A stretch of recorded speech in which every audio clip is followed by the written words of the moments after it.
رسول الله صلی الله علیه وسلم ډیر پریشان او غمجن ناست. حضور پاک مبارک د جبرئیل علیه السلام راغی. وی دا یو فرشته په لومبي ځل د اسمان نه راکوزه شوه، مخکې نه ده راغلې، او د الله نه اجازت وغوښت چې الله ما له اجازت راکړم، په نبي علیه السلام سلام اچو. نو الله ول اجازت ورکړو دا فرشته په لومبي ځل راغلی، په تا سلام اچوي. نو چې هغې فرشتې په حضور پاک سلام واچو، نو فرشته ورته څه کوي؟ وی الله پاک ما ته ووایي چې ته دې پیغمبر ته ووایه چې څوک یو ځل په تا درود شریف ووایي، 10 ګناهونه به خدای معاف کړي، 10 نیکۍ به وله خدای ولیکي، 10 به وله خدای درجې اوچتې کړي. وی الله فرمایي چې ته له ده نه تپوس وکړه چې ارضي ته اوس خوشحاله؟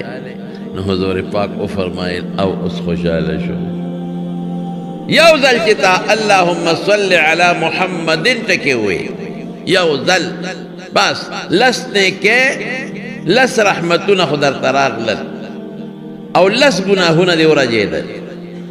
10 نیکۍ 10 رحمته 10 ګناهونه دې رجېدل کېږي، 10 مرتبې دې بلندېږي. د درود شریف ډېر لوی برکات کیسه چې دا کتاب مې په درود شریف ولې ولیکه. و یو ځل په لاره باندې روان وم، یو ځنګل کې یو شاړه ځمکه وه او ډېر زیات تږی شوم. وی مخامخ مې وکتل یو کوی دی، وی هغه کوی له ورنه وی کوی کې برقه نشته. یا خدایه زه څوک یم، د تندې مرم، ګرمي ده، اوبه شته په کوی کې، لاندې برقه نشته. وی یو جینۍ وه ګډې چیلۍ سرولې، ماشومه جینۍ وه. وی ما له راله ما ته وی کاکاجي ولې مې چې بچې تږی یم. وی چې دې کوی کې اوبه شته که نه؟ ما ورته وخندل چې بچې اوبه خو ما ته هم ښکاري، اوبه په سر وباسم. وی ما ته وی دله راوباسم. ما وی ماړه کې سوچ وکړه چې د دې سره به یا برقۍ ګډې چیلۍ سرۍ خامخا به څه لوښې ورسرۍ، نو ما له به اوبه راوباسي. وی هغه ماشومه جینۍ راله او د کوی په غاړه باندې ودرېده او څه ټکې وې او چوپ یې کړې، او چې چوپ یې کړې نو اوبه ورو راختې د کوی سر له راورسېد. کوی ډک شو. وی ما ته وسکه باباجي کاکاجي، وی اوبه مې وسکلې. وی چې مې وسکلې، وی بیا یې څه ټکې وې چوپ یې کړې، اوبه بیا واپس لاړې ویخله. ما جینۍ کلکه د مټه ونیوه، مې بچې پیری یې که انسان لورې؟ وی نه زه خو د انسان لور یم، پیری خو نه یم. دا دې څه چل وکړ؟ یو ټکي سره اوبه سر ته راغلې او بیا واپس ویخلله. وی ما ته چې باباجي دا جادوګر نه، هېڅ جادو نشته، دا څه دي؟ وی دا خو یو مولي صاحب تقریر کو، نو هغه وی چې کم کار دې نه کېږي درود شریف وایه نو خدای به یې کوي، او چې کم دې څه حاجتي او نه پوره کېږي نو درود شریف وایه نو الله به دې حاجت پوره کړي. نو چې زما څه حاجت یې زه درود شریف یم نو خدای پاک حاجت پوره کوي. نن مې دغه حاجت او اوبو ته ستا دپاره حاجت شو، نو درود شریف مې ووایې، اوبه د کوي سر له راغلې. چې حاجت پوره شو بیا مې درود شریف ووایې، اوبه واپس خپل ځای له لاړه. اوس دا مضبوط ایمان او کلک یقین ورې لري. دا روحاني اسباب چې څومره که نه، دا مضبوط عقیده لري چې کلک یقین دی. اخو ماشومه وه، بس هغې ته خو داسې ښکارېدل لکه چې څوک چاله ډاکټر ګولۍ ورکړي چې دا ګولۍ وخوره، دې سره به د وجود نه خوله لاړه شي او وخورې او خوله ترې لاړه شي. د هغې پوره یقین و، بس عمل پرې کوم. درود شریف او داسې کوي. لاره په سفر باندې روان وي، نو د دې هلک دا پلار ناجوړه شو. چې ناجوړه شو نو قافله ورته نه شو ایسارېدی، قافله ترې لاړه او ده ته یې وایي چې بس ته دې پلار ته کښېنه، اوس دې تلي نه شي او ته یوازې تللی نه شي، نو ته ده ته ایسار شه، د ده خدمت وکړه. قافله ترې لاړه او دی خپل پلار ته ناستې پلار یې ناجوړ او بیمار او مړ شو. څنګه یې پلار مړ شو، ده پې څادر د پاسه واچو او ډېر دړمن او غمجن و چې خدای پاکه پلار مې مړ شو، دا خو د سفر زندګي ده او سفر دی، دې سره به څه کوم؟ دلته خو زما څوک شته هم نه، دشت و بیابان هم دی، نو ده په هغه پلار څادر واچو چې نږدې کم کلی و هلته لاړ او هلته یې خلکو ته اعلان وکړه چې خدای مو بخه زه مسافر یم زه او پلار مې قافله کې تلو او پلار راته مړ شوی دی مهرباني وکړئ راشئ زما پلار ما سره ښخ کې چې جنازه م پرې وکړې او دفن یې وکړې خلک ښه خلک وو وی ضروري کوم ځای دی پلانکي ځای کې ځه مونږ چارې بیلچې کفن درړو فکر مه کوه ترې پلان له ځه مونږ درځو دی راغی او چې څنګه دی پلار ته کېناست پلار خامخا بنده ته خوږي جړا والا ورغلی و نو دا پلار د مخ نه هغه څادر لر کا پلار ته ګوري نو چې څادر یې لر کا پلار ته وکتل د پلار مخ یې د خر ګرځېدلی مخ یې بدل شو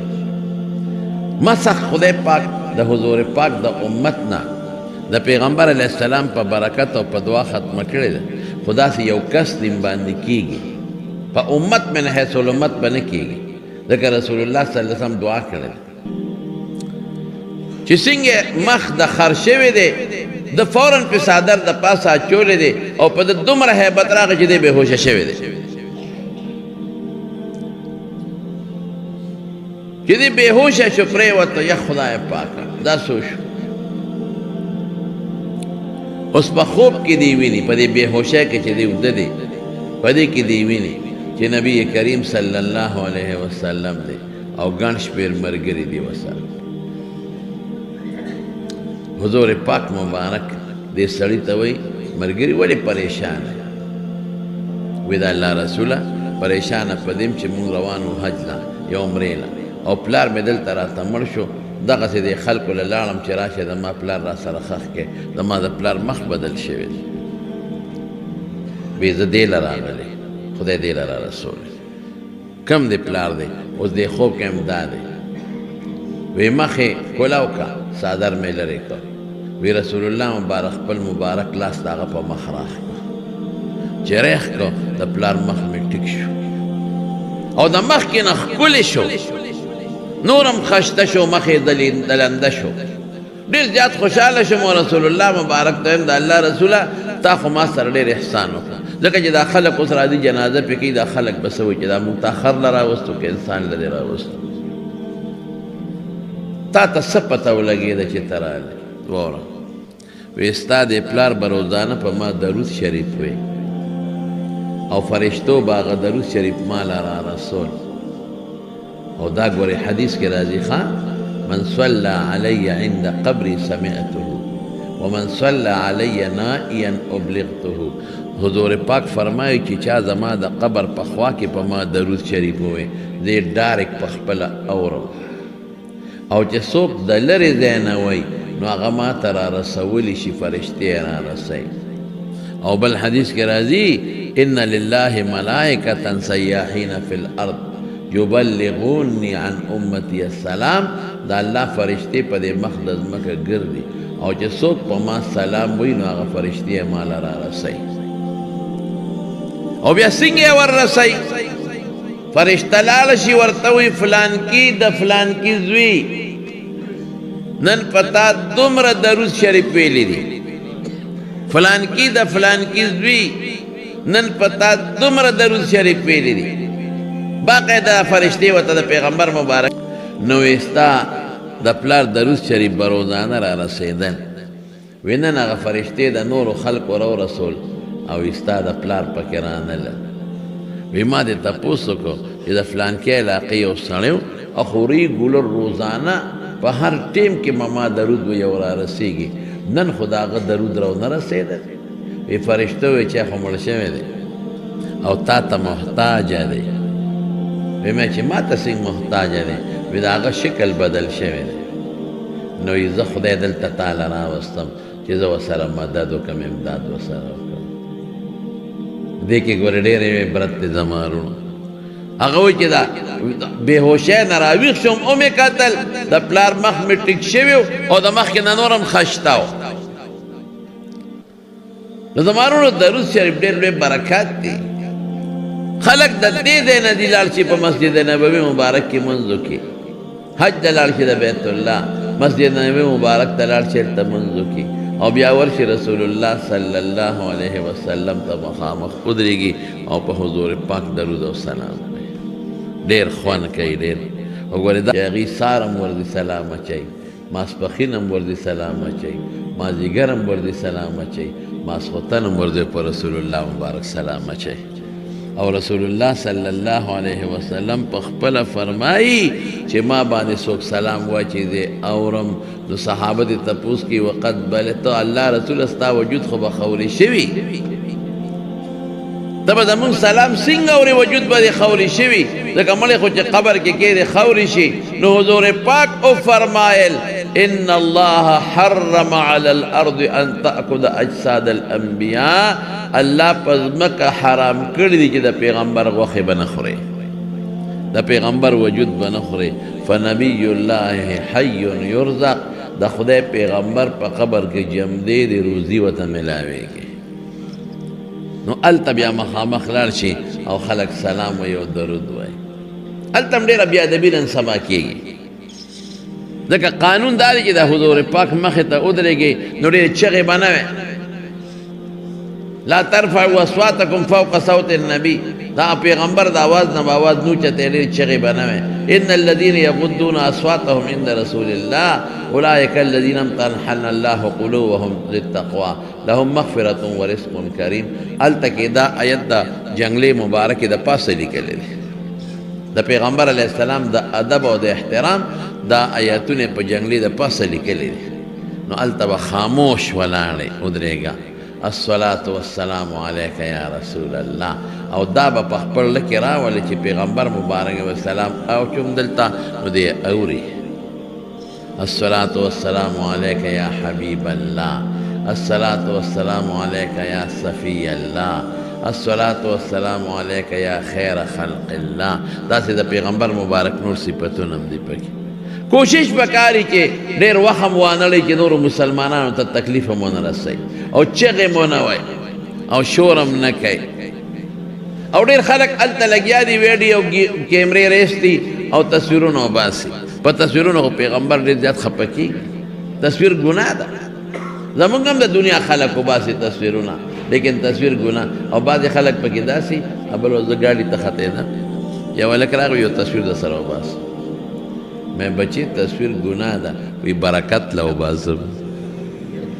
گناہ برکت لکے برکت لو بازم، ما وی گناہ دا پکی بچی وی برکت لو بازم. ټولوز هلته کې په حرم مبارک کې خلک ناستي ویډیو کیمرو سره ویډیوګانې جوړي او یو بل له تصویرونه وباسي. نو د حضور پاک مبارک د قبر مبارک سره خوا کې تصویر سازي کول او ویډیو جوړول دا ګناه ده، نه ناروا دي. او هلته څوک چغې وباسي نو چغې به هم نه وباسي، په ډېر اطمینان او په ادب به په حضور پاک سلام واچي. او بیا چې یو قدم ورمخکې شي نو د حضرت ابوبکر صدیق رضی الله عنه مخ دی، هغې ته یو سوړه مخامخ ده، نو په هغې به سلام واچي. هغې باندې به صلات نه وی، صرف سلام به چې السلام علیک یا ابا بکر یا صاحب رسول الله صلی الله علیه وسلم یا رفیق رسول الله صلی الله علیه وسلم فی الغار. دا هغه چې کوم صفتونه دی به وکړي. او چې یو قدم ورمخکې شي نو بیا یو بله سوړه د حضرت عمر فاروق رضی الله عنه مخته ده، نو په هغه به سلام واچي، د هغه به هم صفتونه وکړي. بیا خلک لږ مخکې شي مواجهه شریفه، نو قبلې ته مخکې د الله نه سوال کوي، د حضور پاک نه به سوال نه کوي، د هېچا نه به هم سوال نه کوي. سوال به په دې ټولو څیزونو کې موږ د چا نه کوو؟ الله نه به کوو. الله ته به ودرېږي او قبلې ته به مخکې نو د الله نه به سوال وکړي. نو هلته ډېر خلک دی او سلام اچي او ډېر خوند کوي هغه ځای کې سلام. یو سړی هغه به مدینې منورې ته راته او په نبي علیه السلام به سلام اچو، ښه سړی او د هندستان. نو یو کال حج لته دی د ابوبکر او د عمر رضی الله عنهما مناقبو کې لیکلي، تاسو یې کتلی شي. نو اوس هم چې څوک حج ته ځي نو دوستان وله راغونډ شي، نو هغه حج لته نو یو دوست بل دوست نه تپوس وکړه تا له سره وړم ستاسو سوال جواب دی. نو یو دوست دی نو هغه داسې خراب سړی و، د صحابو پسې به بد رد وی نو هغه له ورغې چې هلکه زه حج ته ځم ستا څه دي څه دي پکار چې دله راوړم وی زما خو هېڅ هم نه دي پکار نه کسبي ما ته ووایه یاره زما یو سوال جواب دی که دا کولی شي بلکل به وکړم که زما په وس کې وي ستا په وس کې دی خو لا والله سره وعده وکړه چې دا به پوره کړې چې زما په وس کې ولې به نه پوره کوم وعده وی چې خله حج وکړي او بیا مدینې شریفې ته لاړ شي او په مدینه منوره کې په حضور پاک خپل سلام وایي زما سلام به هم پرې ووایي د بل سلام هم رسول شیخ ها هلته خلکو ته وایي زمونږ سلامونه ورسوئ نو ډېر شی وي نو خیر داسې ویلې چې الله ته ووایه یا الله ما ته چې د پیغمبر علیه السلام متعلق چا سلام ویلی دی خدایه خلک تا ته معلوم دي بس دی واسطه یم هغه سلام ورته ورسوه او که نومونه درته یاد دي نو ویل یم چې د پلانکي را طرف نه سلام السلام د پلانکي نه د پلانکي نه نو چې خپل سلام واچوې نو زما سلام هم په حضور پاک مبارک ووایي نو بیا به ورته دا سوال جواب وکړي چې زما هغه دوست هندوستان د پلانکي کلي وایي چې زما ستا ملاقات ته ډېر زړه کېږي خو تا سره خوا کې دا دوه کسه پراته دي ابوبکر او عمر چې دا ستا دشمنان دي دا ستا دشمنان دي د دوی د وجې دله نه راغلم دا مې په سترګو ښه نه لګي مې چې هلکه ظالمه دا دې څه وی چې نه بس دا مې نه لګي مې چې دا خو زه نشم دا سوال جواب رسول ای ما ته چې تا خو ما سره وعده کړې ده دا زما دا سوال جواب تو رسول وی چې حج مې وکړو او مدینې شریفې ته لاړم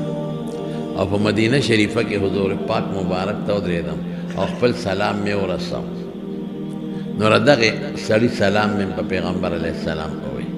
وی مې چې راشه پښتانه خو وایي چې هلکه ستا د چا وجلې نه دی نقل کفر نه باشد دا خو د نقل کوم ما وی د الله رسول زما یو دوست دی او پلانکي د پلانکي زوی دی او د هندوستان د پلانکي کلی دی او پتا سلام وایي او د سلام نه پس وایي چې زما ستا ملاقات ته ډېر زړه کېږي چې دله راشم خو د ابوبکر او د عمر د وجې دله نه راځم دا زما هم دشمنان دي او ستا هم دشمنان دي وی دا مې ووی وی رالم خپل بلډینګ ته اوده شوم سملاستم وی خوب کې خپل کلي وینم چې خپل کلي کې یم او دې کې نبی کریم صلی الله علیه وسلم دی او ملګري ورسره دي او دغه دوست مې مولاړ دی وی حضور پاک ما ته وایي په دې خوب کې فرمایي چې دا سړی چې تا ته وایي چې د ابوبکر او عمر د حضور پاک دشمنان دي مې چې او صاحب دا سوال جواب راته ده کړی وی نبي علیه السلام حضرت عمر ته اشاره داسې وکړه په ګوتو په خولې هغه ګونه کې په ګوته اشاره وکړه وی عمر صاحب سره توره د ور مخکې شو او پټس یې ترې سټو او سټ یې تېخ وغورځو تنه دې خوا پرېوته وی زه د خوب راویښ شم وی ما د خوب دا تعبیر وویسته چې یاره دا سړی خراب سړی دی او حضور پاک په د خپلو ملګرو خفه شو نور د حالاتو نه نیم خبر وی چې د حج نه واپس رالم خلک ټول مبارکۍ له رالل وی دغه اشنا مې رانغی وی چې میلمانه لږ په قلار شو نو زه یې لاړم کلي ته چې ما دا دوست بیمار به چې ما له رانغی کلي لږ بیرته وی چې زه ورغلم دروازه مې وواله ښځې اواز راکړه څوک یم زه پلان کې د حج نه راغلی یم خو زما هغه دوست ما له ملاقات له رانغی رالم که ناجوړی چې دې تپوس وکړم وی هغه دروازې ته شو ما په ژړا شو چې هغه خو مړ شوی دی وی ما ورته وی چې کله څه چلو کله مړ شو یاره وی په پلانکي ټیم باندې غسلخانې ته ننوتې و باتروم ته متیاز وله راونوته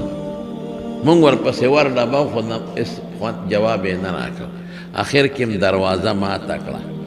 چې دروازه ماته کړه دننه م وکته نو په غسلخانه کې چا په توره والی و سر ته یو خوا پروت و تنې بل خوا پرته وه خو مونږ ته یې سړی نه دی معلوم چې چا په توره والی وی تا ته دی وی ما ورته چې تا ته دا ورځ ټیم معلوم دی وی چې ولې د خاوند د مرګ ورځ خو خلکو ته معلومه وی قسم دی اقه ټیم و چې کم ټیم ما خوب لیدلی و وی ما ورته وی چې وهونکې ما ته معلوم دی وی څوک دی ته خو حج ته تللی وی ما حضرت عمر فاروق رضی الله عنه دی او د حضور پاک په حکم یې ته سروانه او مفتی محمد شفیع صاحب رحمت الله علیه یو کتاب د کشکول علمی کشکول معرفت هغه کې یو واقع لیکلی درته حواله درکوم هغې کې لیکي چې یو سړی په مدینه منوره کې اوسېده ډېر نیک سړی و حج له به ته خو وخت به یې تېره پخوا به دا خلک لاړل نو مدینه منوره کې به ډېر ټیم تېره اوس خو هغه وختونه څوک نه تېروي او نه تېرولی شي اوس خو 78 ورځې تېرې مدینې منورې ته 78 ورځې کې بعضې بدبخته داسې وي چې اکثر منځونه په بلډینګونو کې کوي امتي منځ دی چې څوک حج او عمرې له لاړ شي هر مانځه له جومات ته ځي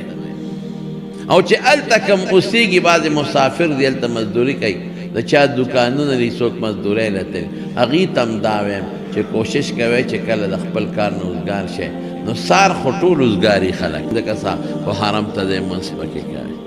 او یوازې د حرم جومات نه دی هغې کې مبارک ځای نه دی ریاض الجنه دی روضة من ریاض الجنه حضور پاک ورته جنت ځمکه ویلې ده هغې کې مقدس ستنې دي یو ستن ده استوانې عایشه ورته وایي د هغې متعلق عایشه بیبي فرمایي وایي ما ته حضور پاک فرمایلي و چې دا ځای راته ښولی و چې که خلکو ته د دې د فضیلت پته ولګي د جګړې به یو بل سره وکړي مې چې ما ته ځای وښایي نو ځای هغې ته ښولی و په هغه ځای مې یو ستن ولاړه ده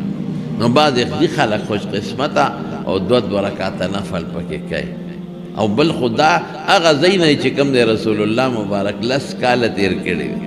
ټول منځونه یې پکې کړي نو دغه حالم چې دی به ته او په نبی علیه السلام مبارک به درود شریف وی او خوش اواز او په ښکلي اواز به یې وي خلکو له به یې خوند ورکوه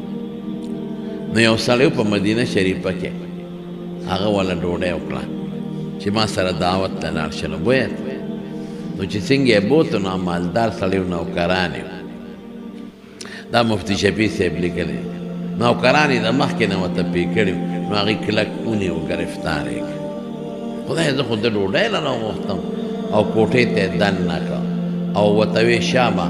جبه راوباسه ته چې په پیغمبر علیه السلام صفت کې درود سلام نو ټیک ته وایه زموږ اعتراض نشته نو دا په ابوبکر او په عمر ولې وې ژبه یې ترې راوویسته ولې یې پرې کړه وایي په دې ژبه تا د هغوی صفتونه کړي دي یو سوال چې دله یې جوړه کړي هغه سړي ته خو پته وه چې ژبه پرېږدي دونه وینه چې سړی جم دی پاتې کړي دله یې ژبه لاس کې ورکړه رامنډه یې کړې د دروازې مخې ته پرېوت بېهوشه شو وینه تې تله بېهوشه شو دی وایي په دې بېهوشۍ کې نبی کریم صلی الله علیه وسلم مې ولیده وی ما ته وایي چې ولې جاړې مې ستا د دې ملګرو په صفت کې زما نه دا د ژبه لاړه وی حضور پاک راته وفرمایل راکړه دا ژبه دی اوس بېهوشه دی وده دی وی وله مې ورکړه وی خوله کولاو کړه وی خوله مې وازه کړه وی هغه ژبې هغه مونږ ژبې پورې یو ځای کړه وی کوه خبرې وی چې خبرې مې شروع کړې ټیک شوم او راویښ شوم بالکل ټیک لکه چې ژبه باندې مې داغ نه او تکلیف نه اوس خو ډېر خوشحاله شوم رالم ښه شوق سره به مې بیا درود سلام مې په حضور پاک او په دواړو ملګرو وی بل کال بیا لاړم حج له وی په ډېر شوق لګیوم وی یو سړی راغی ما ته وی چې دعوت ته لګو مې چې ډېره ښه وی ما ته شاګردان وی چې داسې دعوتونو پسې ګرځه بل دلته نه ژبه پرې شوه څوک به دې مړ کړي وی مې چې زما د ایمان دی که نه چې که زما نه خدای پاک څوک ما نه د حضور پاک او د هغه د ملګرو په وجه سرم پرې کړي نو ماله به یې خدای یو ځای کوي ما خو یو یقین پیدا شو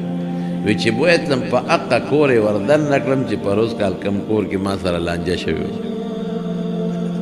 لږ خو د ګبراو شوم ګبراهټ راغی وی چې څنګه ورغلم وی هغه سړي زما ډېر قدر وکړو ډېر عزت یې وکړو لږ نه ډېر او بیا یو کوټې ته بوتلم وی راشه چې کوټې ته یې وردن نه کړم په کوټه کې په موږي باندې یو بیس تړلی شوی شادو غټ بیس غټ دی بیس ما ته وکتل د سترګو نه اوښکې روانې شوې ژړلې وی ما ته سړی وایي چې دا پېژنې زه څه پېژنم حیوان دی بیزو ده نر بیز د ما ته څه پته لګي وی تا ته څه خبره یاده ده په دې کور کې مې چې پروس کال یو سړي راوستی او ما نه ژبه پرې کړې وه وی راته وی چې زما پلار و چې تا نه ژبه پرې کړه نو ستا ژبه خدای جوړه کړه او د هغه نه هغه وخت خدای پاک دقه بیز جوړ کړی چې دا په موږي تړلی دی. اوس هم تر اوسه څه دعا ورته وکړه چې خدای پاک یې جوړ کړي. مې دا په دواګانو نه جوړېږي. اخلاص سره به هلته په حضور پاک درود شریف وی او د هغه په ملګرو به هم وی او د بقي مقبرې ته به هم ځي. د بقي په مقبره کې 100,000 نه زیات صحابه کرام دفن دي. د 100,000 نه زیات. او احد ته به هم ځي. په احد کې تقریبا 80 صحابه کرام دفن دي. څه خو خیر ته بیا مدینې ته راوړل شوي هم دي خو تقریبا 80. او بیا په ټولو کې جلیل القدر صحابي د حضور پاک تر حضرت حمزه رضی الله عنه دی. هغه سره 2 ملګري په یو ځای دفن دي او یو دی. نو خلق زی د صحابه پیغمبر مبارک به احد ته او بقی ته ته نو بقی ته تل او احد ته تل د پیغمبر مبارک سنت او طریقه وسله به دی. تماشو له به نه دی. دلته اوس هم چې څوک مړو له لاړ شي نو تماشې له به نه دی. د مړو نه غوښتنې به هم نه کېدې له به نه چې د مړو نه زه غوښتنې وکړم. حضور پاک فرمایي یو وخت کې د قبرونو د زیارت نه منع کړی و. نهیتکم عن زیارت القبور الا فزوروها. وی ما تاسو د قبرونو د زیارت نه منع کړی وی ځکه خلکو به غلط رواجونه کول. اوس یې کوې فانها تذکر الاخره. دا سړي ته آخرت را یادوي. نو قبر له په دې نیت تل پکار دی چې سړی وګوري چې دا څومره لوی بزرګ و نن د خاورو لاندې پروت دی. څومره لوی عالم و نن د خاورو لاندې پروت دی. څومره لوی سردار و بادشاه مالدار نن د خاورو لاندې پروت دی. نو زه به هم یو ځل دې خاورو له راځم. نو آخرت به سړي ته یاد شي. نو هلته خامخا خلک د بقي مقبرې ته ځي او جنت المعلا ده د مکې مکرمې مقبره. هغې کې هم څه بعضې صحابه او دفن دي خو پته نه لګي. او یو د حضور پاک بیبي ده پکې حضرت خدیجه رضی الله تعالی عنها. د هغې قبر معلوم دی خلک ورته ورځي. اگر چې اوس حکومت هغې ته دروازه بنده کړې څوک دننه نه پرېږدي. خیر خبره مې دې پورې کوله چې په رسول الله صلی الله علیه وسلم چې هلته نو درود شریف پې مخامخ وایه او چې دلته نو بیا دلته هم درود شریف وایه. نو فایدې د درود شریف ډېرې زیاتې. د درود شریف فایده ګورې حضور پاک ته نه رسي مونږ ته رسي.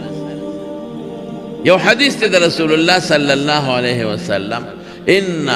اولى الناس بي يوم القیامه اکثرهم علی صلاة. وی چې څوک په دنیا کې په ما درود شریف ډېر وایي نو د قیامت په ورځ ما ته ډېر نږدې وي. نو درود شریف د حضور پاک د نږدېکت ذریعه ده. د قیامت پر ورځ د پیغمبر مبارک ته ډېر زیات نږدې. او یو حدیث کې راځي یو صحابي د رسول الله مبارک نه تپوس وکړو د الله رسوله څومره درود دله ووایم.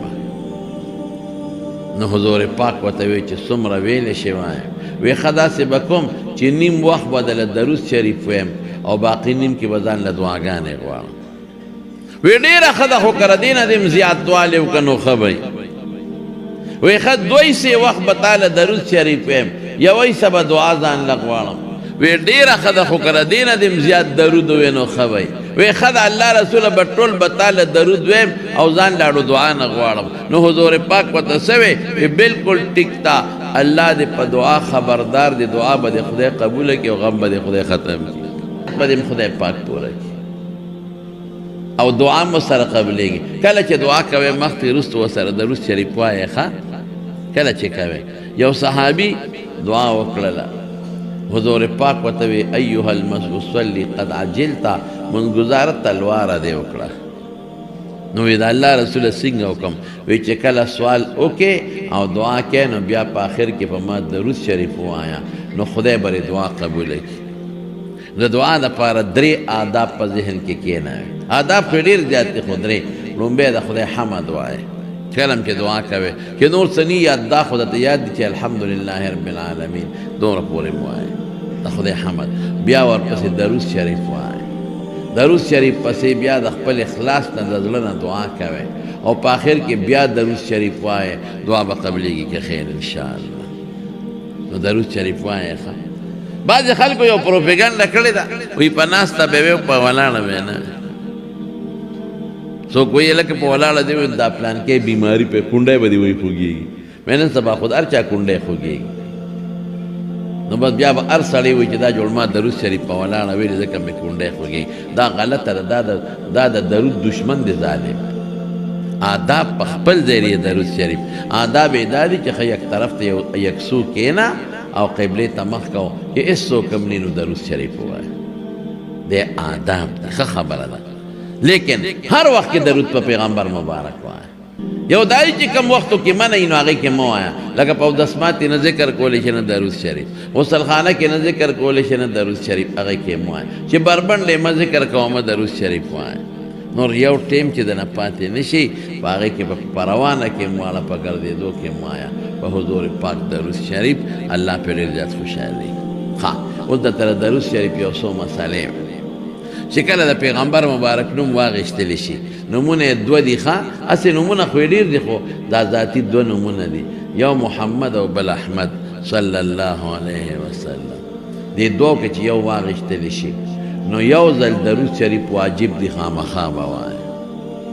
که اونه وي ګناهګار شو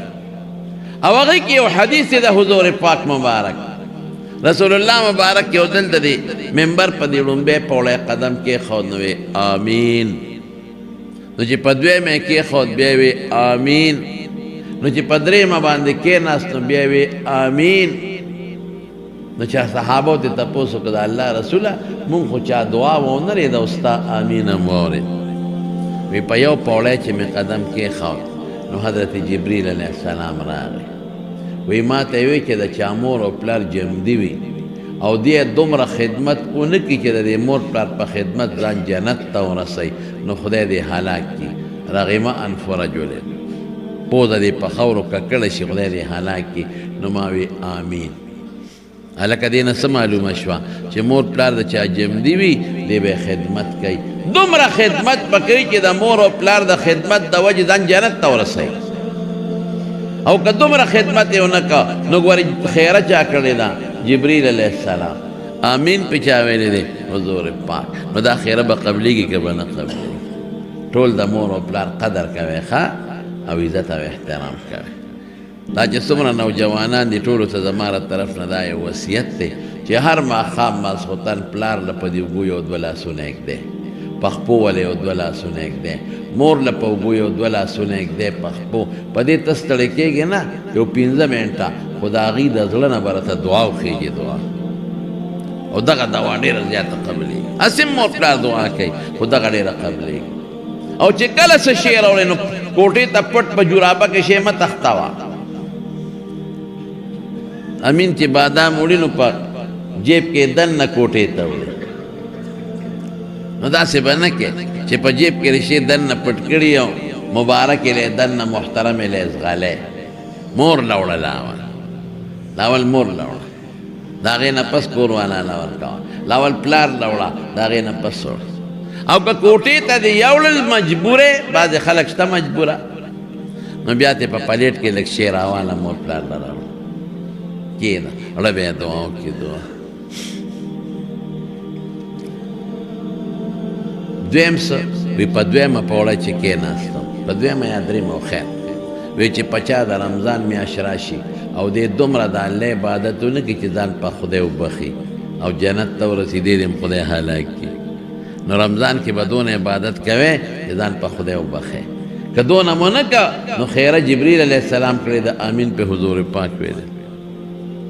او په بله پوړه یې څه وی چې څوک ستا نوم د چا مخکې واغېستی شي د حضور پاک نوم او څوک پې درود شریف ونه وایي نو دې دې خدای هلاک کړي نو خیره جبریل علیه السلام کړې ده او آمین پې رسول الله مبارک وی نو چې د پیغمبر نوم واغېستلی شي نومونه څو شو محمد یا احمد نو ټول به یو ځل درود شریف وایې ښه اللهم صل علی محمدin چې پکې راځي دې ته درود وایي او که بار بار په یو مجلس کې نوم اخیستی شي لکه یو نعتخوان دی او بار بار وایي نو په لومبي ځل ویل واجب دي درود شریف او بیا مستحب دی ښه ده چې وایي مستحب بلکې بعضې فقها خو وایي چې په هر ځل به واجب دی وایي خو خیر راجح قول دا چې یو ځل واجب بیا مستحب او که د پیغمبر مبارک صفت واغشتلی شي لکه رسول الله شو نبی الله شو نو درود شریف واجب نه خو مستحب دی خو درود شریف کم بهتر دی پټولو کې بهترین درود دا د مانزه درود ابراهیمی دی اللهم صل على محمد وعلى آل محمد كما صليت على إبراهيم وعلى آل إبراهيم إنك حميد مجيد دا یو درود شو اللهم بارك على محمد وعلى آل محمد كما باركت على إبراهيم وعلى آل إبراهيم إنك حميد مجيد دا دویم شو پټولو کې دا بهتر لیکن هر څه کې چې اللهم صل راځي یا وصل الله ټکی راځي بس دا درود شریف دی یا اللهم صل پکې راځي یا وصل الله او ډېر مختصر درود وصل الله على النبي الأمي وصل الله على النبي الأمي دا ډېر مختصر درود دی او فائدې هم ډېرې دي دا ټول ویلی شي یا دا مې چې اللهم صل على محمد اللهم صل على محمد اللهم صل على محمد ډېر فائدہ شو او که ورسره د آله او اولاد ذکر کړل صحابه د ذکر کړل ډېره فایده بشي نو درود شریف به وایو که خیر انشاءالله ټول به وایې ښه او تسبیح ځان لوالی په هغې وایي د نیټونو د موبایلو نه څه جوړوي او چې ماسخوتن سملی نو ټول ملګري یو 100 کرته یا 200 کرته درود شریف وایي کیدی شي د درود شریف په برکت خدای پاک تاسو ته په خوب کې د رسول الله صلی الله علیه وسلم دیدار هم وکړي نو درود شریف به وایو که خیر په شریکه ټول یو ځل اوس درود شریف وایه